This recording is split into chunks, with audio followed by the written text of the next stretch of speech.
जरा सोचो, एक आदमी पेट्रोल पीकर बहुत ज्यादा ताकतवर हो जाए, लेकिन चीजें जैसी दिख रही हैं उतनी सीधी है नहीं। कहानी की शुरुआत होती है एक स्पेसशिप से जो सीधा जाकर कोरिया में क्रैश हो गई। स्पेसशिप एक नदी में डूबी और अचानक नदी से एक नंगा आदमी बाहर निकला। इसके बाद हम मैंजी नाम के एक आदमी को देखते हैं जो अपनी पत्नी सोही के साथ नाश्ता तैयार कर रहा था। उनकी हाल ही में शादी हुई थी और दोनों खूब मजे लूट रहे थे। मैंजी काफी अच्छा, सुंदर और मेहनती है, इसलिए सोही खुद को दुनिया की सबसे खुशकिस्मत लड़की समझती है। एक दिन सुबह नाश्ता करते हुए मैंजी ने कहा कि वो आज रात डिनर के समय तक घर नहीं पहुंच पाएगा। सोही ने पूछा, तुम सच में काम के लिए बाहर जा रहे हो या कुछ और बात है? लेकिन मैंजी ने यही जवाब दिया कि वो उससे बहुत प्यार करता है। फिर शाम को सोही अपने बचपन की सहेलियों से मिलने गई। जब उसकी एक सहेली ने सोही से उसके पति के बारे में पूछा तो सोही ने अपने पति की तारीफों के पुल बांध दिए। इतनी तारीफ सुनकर वो लड़की भी कहने लगी, बस ना, मेरा बॉयफ्रेंड भी बहुत अच्छा है, क्या हो गया?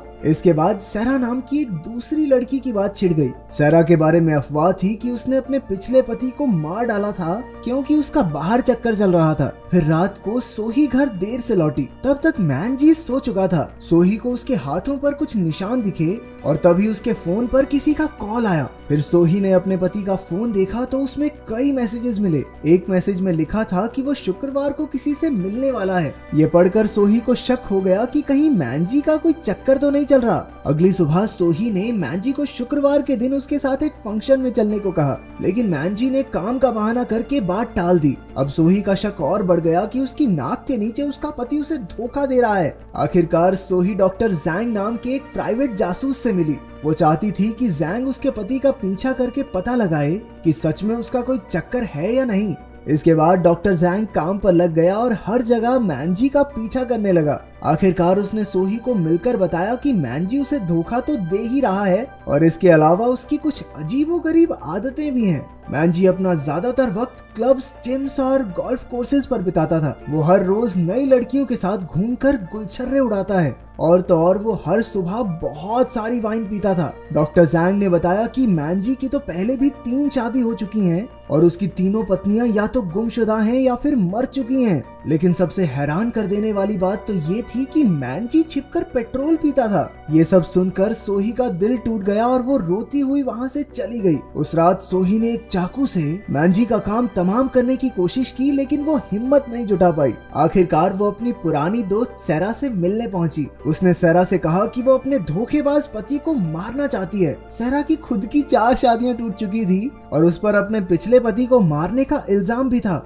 उसने कहा कि हालांकि उसने अपने पिछले पति को नहीं मारा, लेकिन फिर भी उस कमीने का मरना बनता था। ये सारे मर्द एक जैसे होते हैं। अगले दिन सोही एक बार फिर से डॉक्टर जैंग से मिली और जासूस ने बताया कि उसके हिसाब से तो मैंजी इस दुनिया का है ही नहीं, वो किसी और ग्रह से आया है और वहाँ के लोगों को द अनब्रेकेबल्स कहा जाता है। ये लोग धरती पर भेष बदल कर इंसानों के साथ रह रहे हैं। ये इंसानों से शादी करके बिल्कुल इंसानों जैसा जीवन बिताते हैं ताकि इन पर किसी को शक ना हो। जब सोही को उसकी बातों पर यकीन नहीं हुआ तो डॉक्टर जैंग उसे पेट्रोल पंप पर ले गया, जहां सोही ने अपनी आंखों से मैंजी को पेट्रोल पीते हुए देखा। ये देखकर उसकी आंखें खुली की खुली रह गई। उधर एक्सकॉम में सरकार की एक खुफिया मीटिंग चल रही थी जिसमें साइंटिस्ट, सरकार और पुलिस के कुछ आदमी शामिल थे। इन लोगों का मकसद है एलियंस को पकड़ना जो इंसानों के साथ रहकर इंसानों का डीएनए इकट्ठा करके उनमें वायरस फैला रहे हैं। इसके लिए उन्हें एलियन लीडर मैंजी तक पहुंचना होगा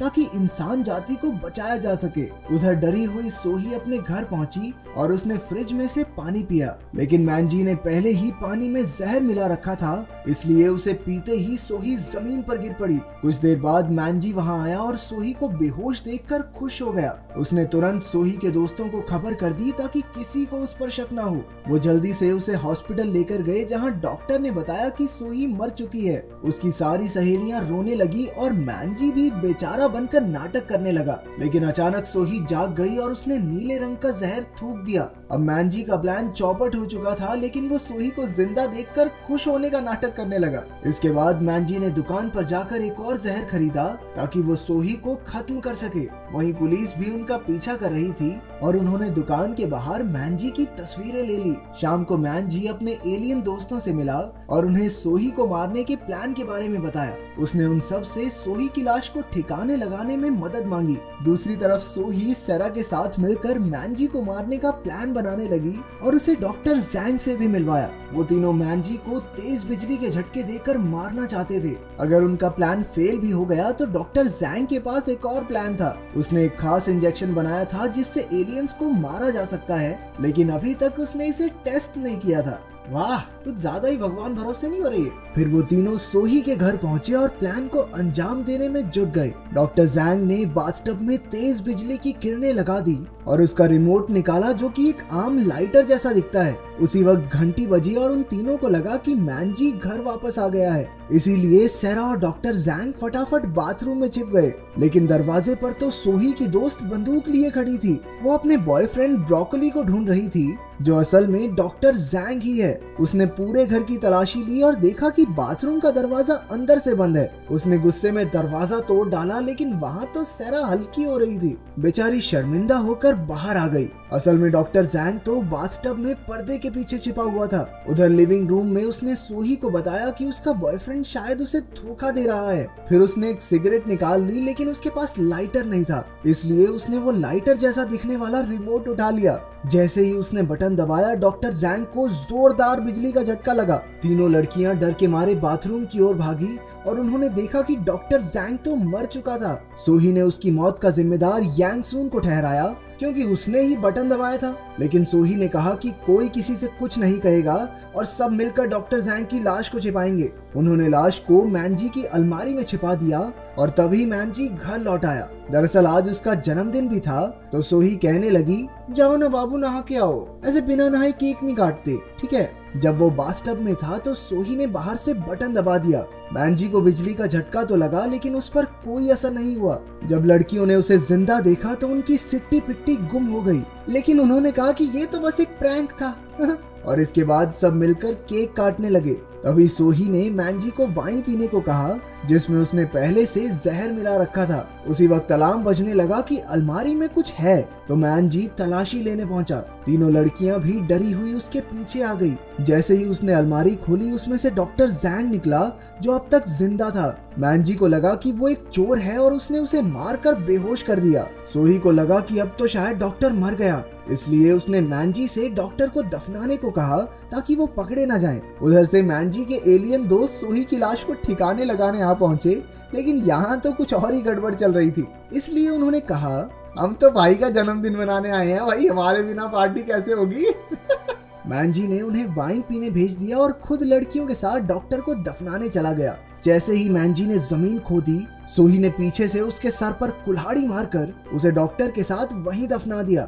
आखिरकार उन तीनों ने चैन की सांस ली, लेकिन तभी मैंजी का सर जमीन से बाहर आ गया। ये देखकर वो तीनों तुरंत गाड़ी में भाग गई। मैंजी भी बाहर निकलकर उनका पीछा करने लगा। वो तो गाड़ी से भी तेज भाग सकता था। इसी चक्कर में गाड़ी का एक्सीडेंट हो गया और इस सब के बीच मैंजी भी एक पहाड़ से नीचे जा गिरा। जब लड़कियों को मैंजी की लाश नहीं मिली तो वो वापस सोही के घर लौट आई, लेकिन वहाँ तो मैंजी के सारे एलियन दोस्त मरे हुए थे, क्योंकि सबने वो जहरीली वाइन पी ली थी। बिना समय गवाए उन तीनों ने सारी लाशें अपनी गाड़ी में भरी और उन्हें ठिकाने लगाने चल पड़ी। लेकिन रास्ते में उन्हें पुलिस ने रोक लिया। उन्होंने बहाना लगा दिया कि सर ये तो हमारे पति हैं जो शराब पीकर बेहोश हो गए हैं, पियक्कड़ कहीं के।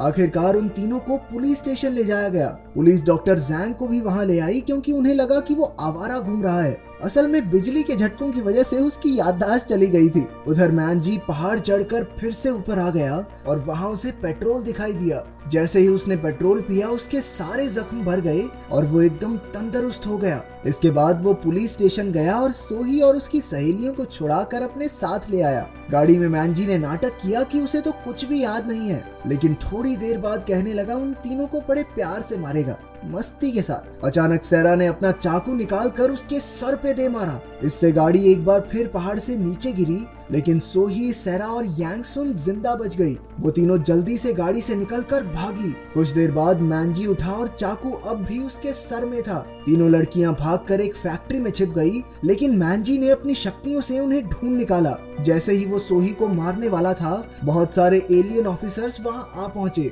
जबरदस्त लड़ाई शुरू हो गई और मैंजी ने अपनी तिलस्मी शक्तियों से ऑफिसर्स को धूल चटा दी। तभी डॉक्टर जैंग ने सोही को अपना बनाया इंजेक्शन थमा दिया। सोही ने पीछे से मैंजी को इंजेक्शन लगा दिया और अचानक वो कुछ देर के लिए वहीं जम गया। डॉक्टर जैंग के इंजेक्शन ने काम किया और आखिरकार मैंजी मारा गया। 1 साल बाद तीनों सहेलियां पार्टी कर रही थी जब डॉक्टर जैंग यांगसुन के लिए फूल लेकर पहुंचा। आखिरकार हमने देखा कि सोही एक पेट्रोल पंप पर गई और पाइप अपने हाथ में उठा ली जैसे कि वो पेट्रोल पीने वाली है, और इसी के साथ कहानी खत्म हो गई। अगर वीडियो पसंद आई तो लाइक कर देना, चैनल को सब्सक्राइब कर देना। मिलते हैं अगली वीडियो में।